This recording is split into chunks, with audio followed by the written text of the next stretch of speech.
क्या आपने कभी सोचा है कि सावन का महीना भगवान शिव को इतना प्रिय क्यों है?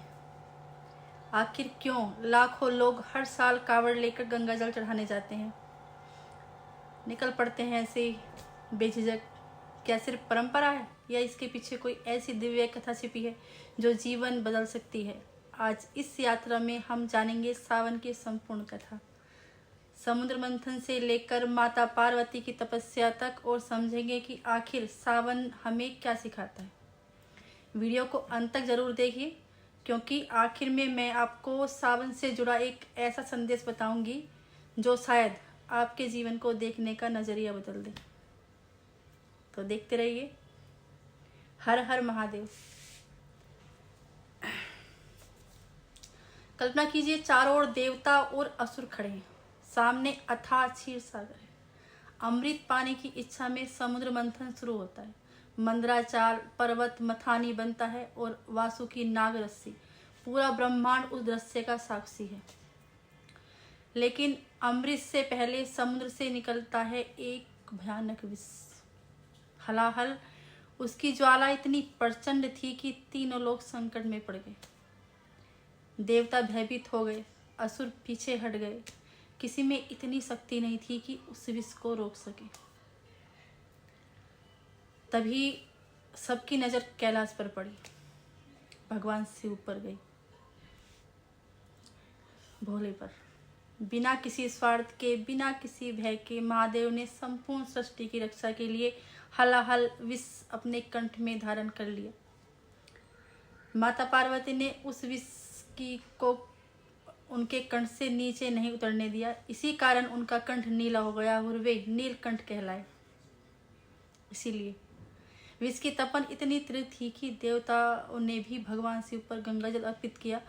तभी से जलाभिषेक की जो परंपरा प्रारंभ हुई, जल जो चढ़ता है, और श्रावण मास भगवान शिव की विशेष आराधना का महीना माना गया है।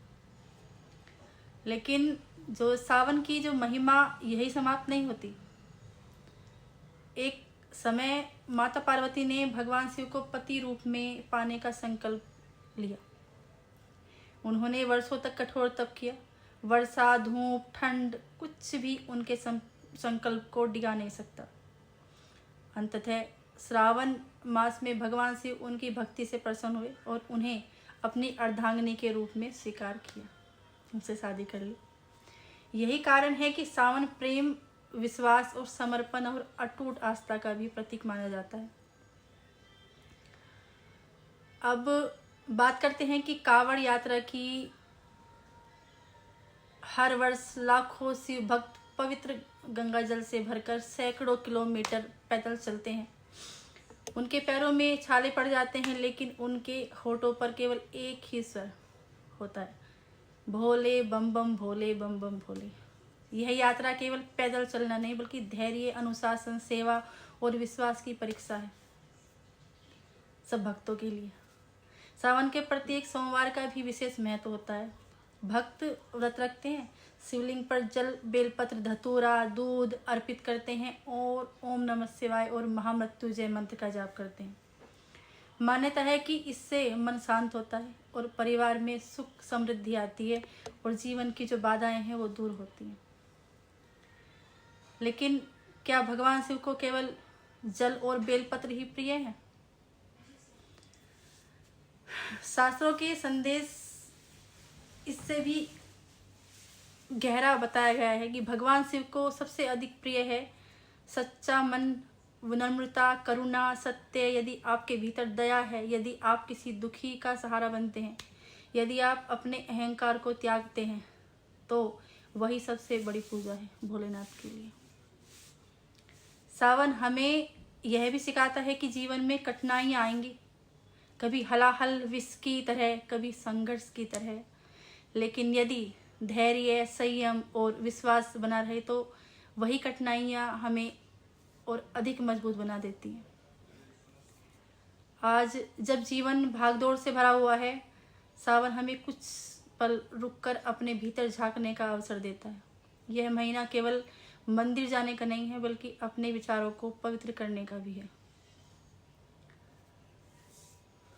तो आइए सावन में केवल जल ही नहीं, अपने भीतर का क्रोध, ईर्ष्या और अहंकार भी भगवान शिव के चरणों में अर्पित करें। यदि आपको यह कथा पसंद आई हो तो वीडियो को लाइक करें और अपने परिवार और मित्रों के साथ साझा करें और कमेंट में एक बार पूरे विश्वास से लिखें, बम बम भोले, हर हर महादेव, जय शिव शंकर। भगवान भोलेनाथ की कृपा आप सभी पर सदैव बनी रहे। और एक बार फिर ओम नमः शिवाय, ओम नमः शिवाय।